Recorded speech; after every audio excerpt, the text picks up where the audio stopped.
یہ واقعہ ایک دن کا ہے جب امام علی علیہ السلام مسجد میں خطبہ دے رہے تھے۔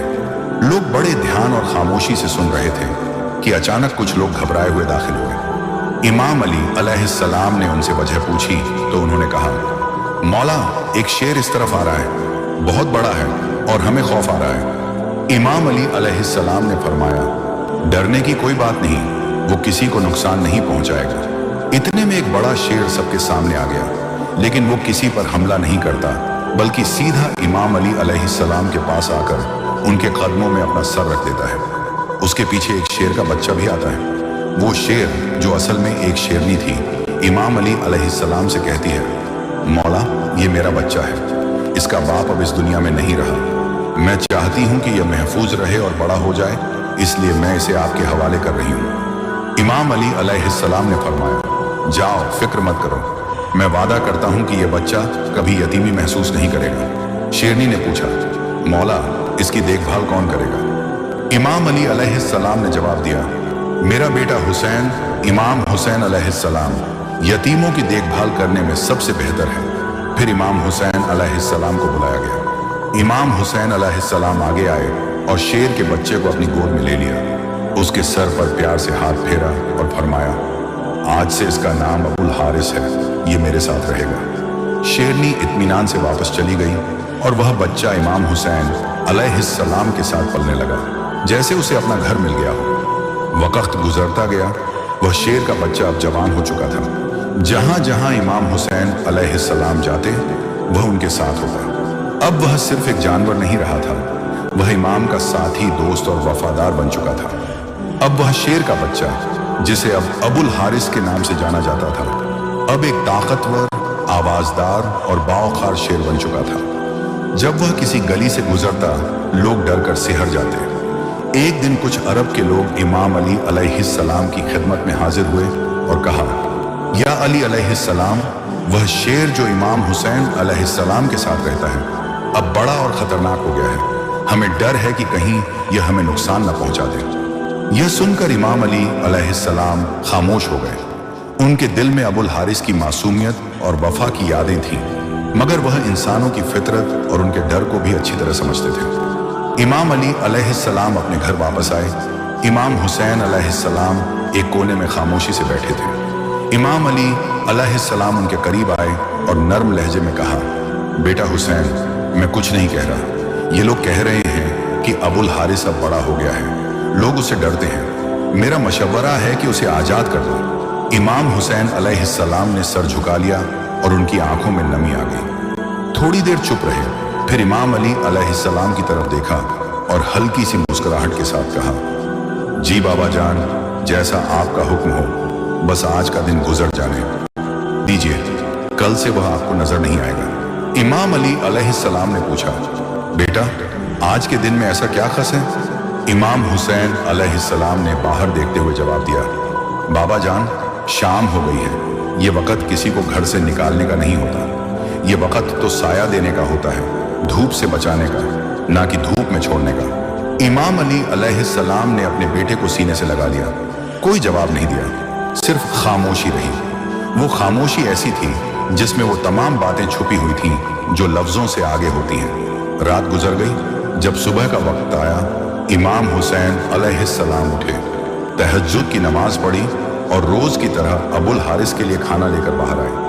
ابو الحارث نے حیرانی سے دیکھا اور پوچھا، مولا آج اتنی صبح؟ امام حسین علیہ السلام نے کچھ دیر بعد بیٹھ کر بڑی نرمی سے ساری بات ابو الحارث کو بتا دی۔ یہ سنتے ہی ابو الحارث خاموش ہو گیا، اس کی آنکھوں میں وہ خاموشی آ گئی جو دل پر اثر کرتی ہے۔ پھر کچھ لمحوں بعد اس نے سر جھکا کر کہا، ٹھیک ہے مولا، میں جا رہا ہوں، لیکن ایک شرط ہے۔ امام حسین علیہ السلام نے پوچھا، کیا شرط ہے ابو الحارث؟ ابو الحارث نے سر اٹھایا، اس کی آنکھوں میں نمی تھی۔ وہ بولا، مجھے صرف ایک بار آپ سے ملاقات کی اجازت دیجیے، زندگی میں بس ایک بار اور۔ امام حسین علیہ السلام کچھ دیر خاموش رہے، پھر فرمایا، یاد رکھنا ابو الحارث، تاریخ ہوگی 10 محرم 61 ہجری، جگہ ہوگی کربلا، ایک ٹیلے کے قریب تمہیں ایک آواز سنائی دے گی، بس وہی وقت ہوگا ہماری آخری ملاقات کا، اسی آواز پر آ جانا۔ ابو الحارث نے آہستہ سے ایک سوال کیا، मौला, जब वो दिन आएगा तो मुझे वापस कौन बुलाएगा? क्या आप मुझे आवाज देंगे? इमाम हुसैन अलैहिस्सलाम ने फरमाया, नहीं अबुल हारिस। अबुल हारिस ने फिर पूछा, तो क्या आपके भाई अब्बास अलैहिस्सलाम बुलाएंगे? इमाम हुसैन अलैहिस्सलाम की आंखें नम हो गईं, दिल भर आया और उन्होंने जवाब दिया, नहीं अबुल हारिस। अबुल हारिस खामोश हो गया। फिर इमाम हुसैन अलैहिस्सलाम रो पड़े और फरमाया, हमारी अम्मा फजा तुम्हें आवाज देंगी। रिवायत में आता है कि आज भी करबला में वो मुकाम मौजूद है जहां बीबी फिजा ने अबुल हारिस को आवाज दी थी। जब इमाम हुसैन अलैहिस्सलाम ने अबुल हारिस को रुखसत किया तो फरमाया, अबुल हारिस, मुल्क इराक चले जाओ, वहां नैनवा के करीब एक जंगल है, वहां का शेर बादशाह अब मर चुका है, तुम वहां जाओ और बादशाहत करो। अबुल हारिस ने सर झुकाया, मौला के कदम चूमे और नैनवा की जानिब रवाना हो गया। फिर वही आशूर का दिन आया। मैदान करबला में खामोशी का आलम था, मगर इस खामोशी के पीछे एक तूफान छुपा हुआ था। जब हजरत इमाम हुसैन अलैहिस्सलाम शहीद हुए, उसके बाद उमर इब्न सद का हुक्म था कि इमाम हुसैन अलैहिस्सलाम की लाश पर घोड़े दौड़ाए जाएं, ताकि पाकीज़ा जिस्म को पामाल कर दिया जाए। ये खबर जब खैमागाह पहुंची तो कयामत का मंजर था। उसी वक्त बीबी फिजा हजरत ज़ैनब सलामुल्लाह अलैहा के पास आईं और अर्ज की, ऐ मेरी पाक सैयदा, रसूलुल्लाह सल्लल्लाहु अलैहि वसल्लम के एक सहाबी थे जो समुंदर के सफर में थे। उनकी कश्ती टूट गई और वो एक जजीरा पर पहुंचे। वहां एक शेर मिला। सहाबी ने कहा, मुझे तकलीफ न देना, मैं मोहम्मद का सहाबी हूं। तो वो शेर उन्हें नुकसान देने के बजाय सीधा रास्ता दिखाने लगा। इसी बात को याद दिलाते हुए बीबी फजा ने फरमाया, ऐ मेरी सैयदा, इस इलाके में एक शेर रहता है, अबुल हारिस। यही वो शेर है जिसे इमाम हुसैन अलैहिस्सलाम ने बचपन में पाला, मोहब्बत दी, परवरिश की। अगर आप इजाजत दें तो मैं जंगल की तरफ जाकर उसे बुला लाऊं। मैं उसे इन जाबिरों के इरादों से आगाह करना चाहती हूँ। हजरत ज़ैनब अलैहिस्सलाम ने खामोशी से सर हिला दिया और इजाजत दे दी। बीबी फिजा उसी हिम्मत के साथ मैदान करबला के इर्द गिर्द निकली। उनकी जबान पर सिर्फ एक नाम था, अबुल हारिस। उन्होंने जंगल की तरफ रुख किया और बगलंद आवाज में पुकारा, ऐ अबुल हारिस, तुमसे तुम्हारे मौला ने वादा लिया था, आज वह दिन आ गया है। बीबी की आवाज फिजा में गूंजी, जंगल की हवा से टकराई, दरख्तों में लर्जिश हुई और फिर वह शेर अबुल हारिस दहाड़ते हुए बिजली की तरह दौड़ता हुआ बीबी फिजा के सामने आ गया। बीबी फिजा की आंखों में आंसू थे, आवाज में रकत थी और वो बोली, ऐ अबुल हारिस, क्या तुम जानते हो कि इन जाबिरों का क्या इरादा है? ये चाहते हैं कि तुम्हारे मौला हजरत इमाम हुसैन अलैहिस्सलाम के जिस्म को पामाल करें, उनके जिस्म पर घोड़े दौड़ाएं, ताकि उनकी लाश इतनी मस्खा हो जाए कि पहचानी न जा सके। ये सुनकर अबुल हारिस की आंखें लाल हो गईं। उसके कदम जमीन पर जोर से पड़े। उसने आसमान की तरफ दहाड़ मारी और एक ऐसी आवाज निकाली जिससे यजीद की फौज में लर्जा तारी हो गया। अबुल हारिस अब सिर्फ एक शेर नहीं रहा था, वह वफा, गैरत, इश्क हुसैन अलैहिस्सलाम की आग और मजलूमियत का जवाब बन चुका था। बीबी फिजा ने बस इतना कहा, अब वक्त है अबुल हारिस, वक्त है वादा पूरा करने का। बीबी फिजा की एक पुकार पर शेर अबुल हारिस जमीन हिलाता हुआ, फिजा गूंजता हुआ बीबी के साथ मैदान करबला तक आ गया। वो लम्हा जब हजरत इमाम हुसैन अलैहिस्सलाम की लाश बेकफन मैदान वला में पड़ी थी, आसमान खामोश था, जमीन साकित थी, फरिश्ते रो रहे थे।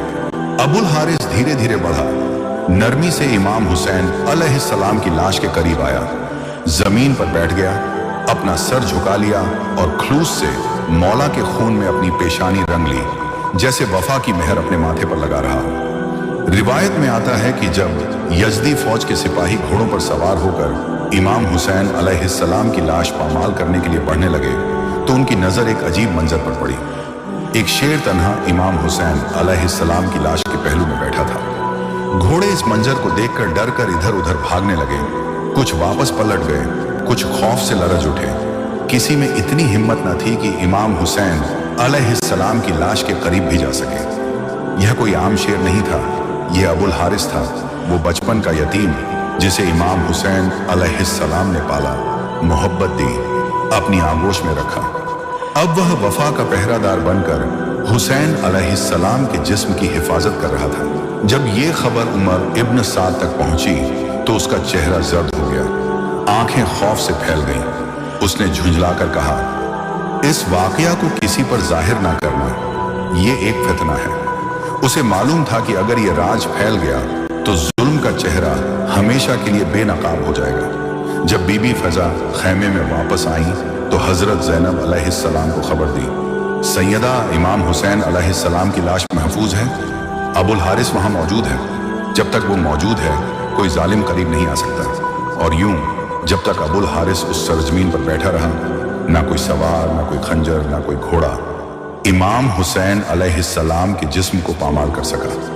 प्यारे दोस्तों, अबुल हारिस कई घंटे, शायद कई दिन उसी जगह बैठा रहा जहां उसका मौला हुसैन अलैहिस्सलाम बेकफन आराम कर रहा था। फिर एक रात जब करबला की फिजा खामोश थी और काफिला असीरी के लिए तैयार हो रहा था, इमाम ज़ैनुल आबिदीन अलैहिस्सलाम ने बीबी ज़ैनब अलैहिस्सलाम से फरमाया, फौफी उम्मा, अबुल हारिस से कह दो कि अब वो वापस चला जाए, उसने वफा का हक अदा कर दिया है। फिर बीबी फजा उसी हिम्मत के साथ दोबारा अबुल हारिस के पास गई और पुकारा, अबुल हारिस, मौला का हुक्म है, अब तुम जाओ। अबुल हारिस ने बीबी फजा की तरफ देखा, आंखों में नमी थी, पेशानी पर मिट्टी थी और दिल में एक टूटा हुआ सुकून। फिर वो उठा, इमाम हुसैन अलैहिस्सलाम की लाश मुबारक के करीब आया और आखिरी बार सजदा किया। बीबी फजा ने देखा कि शेर की आंखों से आंसू बह रहे थे। फिर अबुल हारिस आहिस्ता आहिस्ता चलता हुआ करबला से निकल गया। ये थी एक शेर की वफा, जो इंसानों को पीछे छोड़ गई, जो जालिमों के सामने दीवार बन गई और जो कयामत तक कह गई, मैं हुसैन का हूं और ये मेरा मौला है। इमाम हुसैन अलैहिस्सलाम शहीद हो गए, मगर यजीद मर गया। तारीख में, ज़मीर में, दिलों में